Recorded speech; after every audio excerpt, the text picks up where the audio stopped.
오늘 이 아침 우리가 함께 묵상할 말씀은 골로새서 4장 2절에서 6절까지 말씀입니다.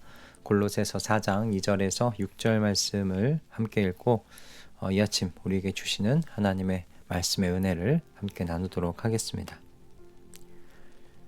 기도에 힘을 쓰십시오. 감사하는 마음으로 기도하면서 깨어 있으십시오. 또 하나님께서 전도의 문을 우리에게 열어주셔서 우리가 그리스도의 비밀을 말할 수 있도록 우리를 위해서도 기도하여 주십시오.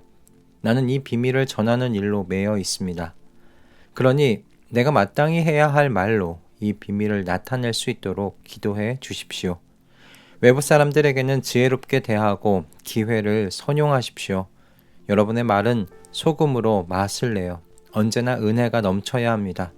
여러분은 각 사람에게 어떻게 대답해야 마땅한지를 알아야 합니다. 아멘.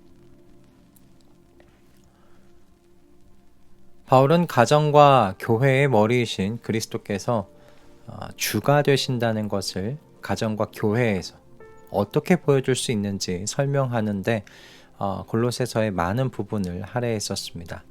바울은 하나님께서 한 몸이 되게 하신 것을 다양한 모습으로 지키는 것으로 그리스도께서 주가 되신다는 것, 그리스도께서 통치하신다는 것을 보여줄 수 있다고 말해왔는데요.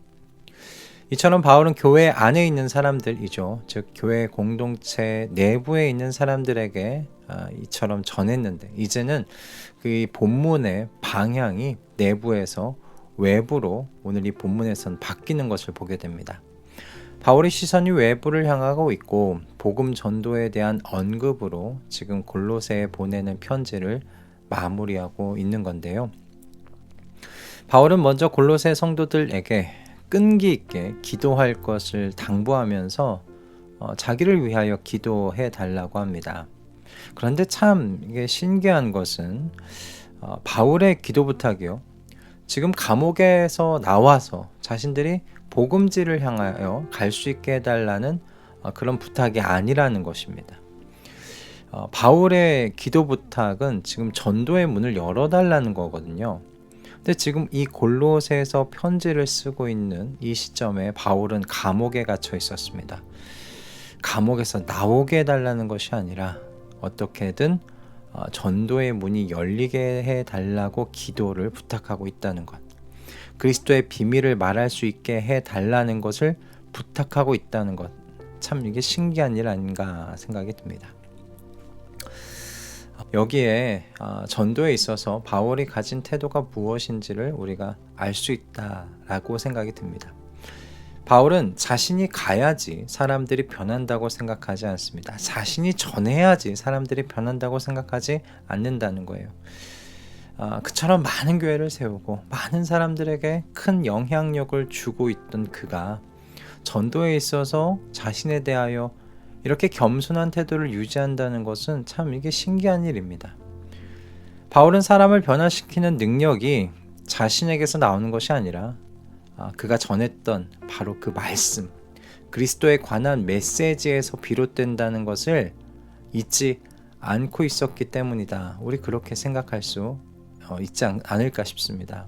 그래서 그리스도의 비밀을 말할 수 있는 기회가 열리게 해달라고 바울은 기도하는 거예요. 그렇다면 감옥 안도 바울 그에게는 선교지와 다름이 없지 않겠습니까? 그렇게 되면 또 바울의 복음 전도를 방해하기 위해서 그를 투옥시킨 자들에게 그들이 이렇게 방해를 해도 하나님께서는 복음의 메시지가 전해지도록 그분의 능력으로 문을 열어주신다는 것을 보여줄 수 있었기도 했을 겁니다. 나는 이 비밀을 전하는 일로 매여 있습니다. 그러니 내가 마땅히 해야 할 말로 이 비밀을 나타낼 수 있도록 기도해 주십시오. 라는 이 말씀을 우리는 이렇게 이해할 수 있을 것 같아요. 그러므로 우리는 여기서 그리스도의 메시지를 전하는 것에 열정에 불타 있는 그 사도 바울의 태도에 초점 맞추지 않습니다. 우리가 초점을 맞춰야 되는 것은 바울 사도가 지금 기도를 부탁하고 있다는 거예요. 이렇게 기도를 왜 부탁하는가? 부탁하는 이유가 무엇인가? 그것을 생각해 봐야 한다는 겁니다. 사도 바울은 무엇을 믿고 있었냐면 그리스도의 메시지가 전달되기 위하여 문을 여시는 분도 하나님이시라고 믿고 있었고, 그 메시지가 전달되도록 듣는 이들의 마음을 부드럽게 준비시켜 주시는 분도 하나님이시라고 그는 믿고 있었다라는 것입니다. 우리가 전도에 있어서 명심해야 할 것이 바로 이 지점입니다. 전도의 주도권이 전적으로 하나님에게 있다라는 이 믿음입니다. 주님께서 그리스도의 비밀을 말할 수 있는 전도의 문을 열어주십니다. 그리고 그 비밀이 온전히 전달될 수 있도록 준비시켜 주시는 분도 하나님이십니다.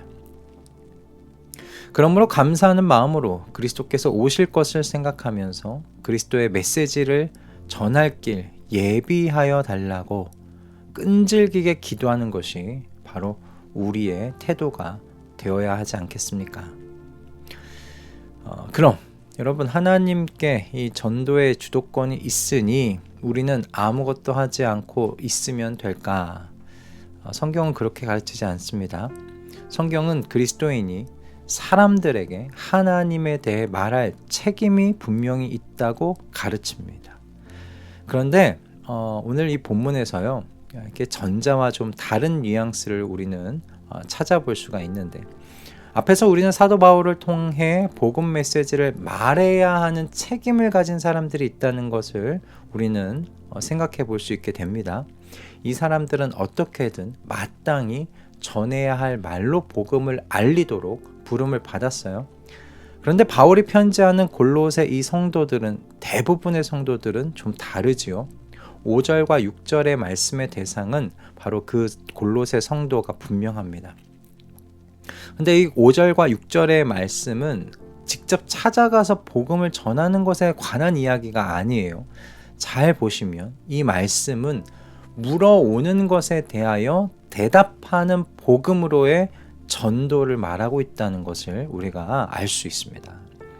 그리고 지금도 사실 우리 대부분 우리가 직접 나아가서 복음을 전하기보다는 대답하는 복음 전도를 할 기회를 더 많이 만나고 있지 않습니까? 우리 대부분의 분들이 여기에 해당할 겁니다. 현대의 대부분 그리스도인들 대부분이 각 사람에게 대답하는 것으로서 복음 전도할 기회를 만나지 않나요? 각 사람이 먼저 복음의 주요 주제들에 대하여 대화를 시작할 기회는 거의 없다고 봐야 할 겁니다. 그런 넉넉한 시간을 가질 수 있는 경우도 거의 없고요. 여러분의 하루 9시간을 보내는 직장 또는 종종 들리는 식당에서 이렇게 일방적으로 말씀을 전하고 증거하면 어떻게 될까요? 유감스럽게도 아마 혼자 고립되고 말 겁니다. 저 이상한 사람이라고 생각하지 않을까요? 게다가 이런 경우 그 열정은 높지만 그 복음 메시지를 들을 동료와 이웃에 대하여는 거의 잘 알지 못할 경우가 높습니다. 그저 뭔가 이렇게 때가 급하다는 이유로 용감하게 뛰어드는 것인데, 이런 경우 대부분 이 전하는 복음이요, 매력적이지 못할 가능성이 높아요.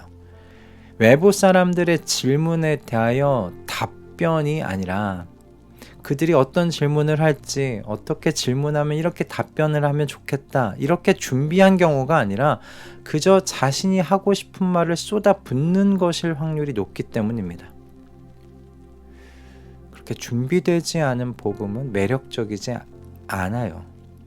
그럼 어떻게 준비해야 대답하는 복음으로 전도할 수 있을까? 먼저 여러분, 성도의 삶이요, 하나님의 지혜를 나타내는 삶이 되셔야 합니다. 즉, 성도가 먼저 자신에게 주어져 있는 그 삶의 상황 속에서요, 말씀을 경험해야 돼요. 그리고 그 경험한 삶을 내 이웃들에게 보여줄 수 있어야 된다라는 겁니다. 그러면서 성도는 내게 주어진 시간이 짧다는 것을 알고요, 교회 외부에 있는 사람들과 만날 수 있는 모든 그 활용할 수 있는 기회를 다 사용하려는 바로 그 자세를 가지셔야 돼요. 여러분, 여기에는 그 내향인과 외향인이 없습니다. 복음 전도에는 내향인과 외향인이 없어요.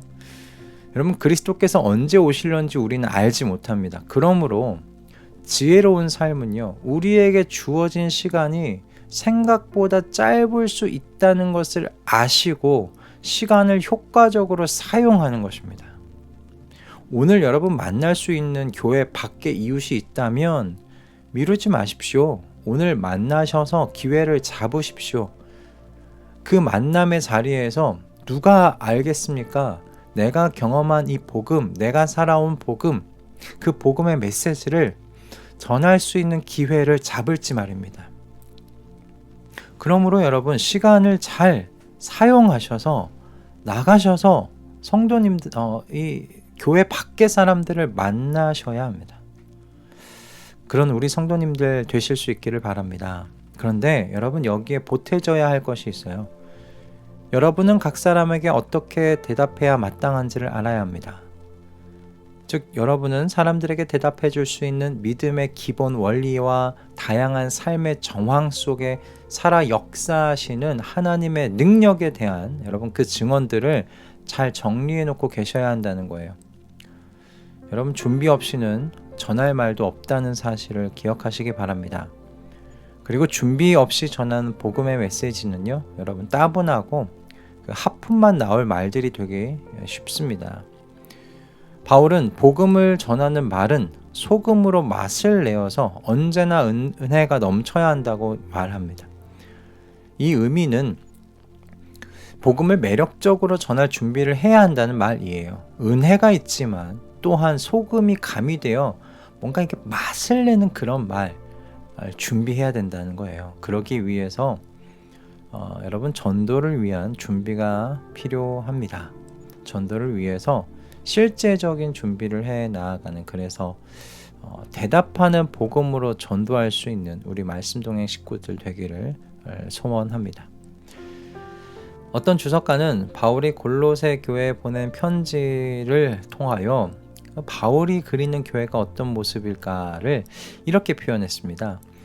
바울은 시장, 목욕탕, 그리고 식탁이라는 사회적 배경에 그 자신의 자리를 잡고 교회의 삶과 말이 갖는 매력을 통하여 관심을 끌 것으로 예상되는 교회를 그리고 있다. 우리가 활동하며 사는 그 모든 곳에서 우리의 말과 삶이 그리스도의 향기를 피어내는 그런 매력 갖추기를 소원합니다. 그래서 우리와 만나는 사람들에게 관심을 끌어내는 바로 그 움직이는 교회들로 세상 가운데 흩어져 살아가시는 우리 말씀동행 식구들 다 되기를 이 아침 주님의 이름으로 축복합니다. 기도하겠습니다. 주님, 교회와 가정에 머물 수 있는 우리의 시선을 오늘 이 말씀을 통하여 균형 맞춰주셔서 감사합니다. 복음 전도를 위하여 전도의 주도권을 가지고 계신 주님께 끈질기게 기도하는 기도의 자리를 주시옵소서. 그리고 삶의 자리에서 만날 이웃들에게 주님의 복음을 매력 있게 전할 수 있도록 준비되게 하여 주시옵소서. 주님의 지혜를 드러내는 삶을 먼저 살게 하여 주시옵고, 나를 변화시키신 이 복음을 생생하고 흥미롭고 다채롭게 전할 수 있도록 준비할 때 지혜 주셔서 답변할 말 잘 준비할 수 있도록 역사하여 주시옵소서. 예수 그리스도의 이름으로 기도드립니다. 아멘.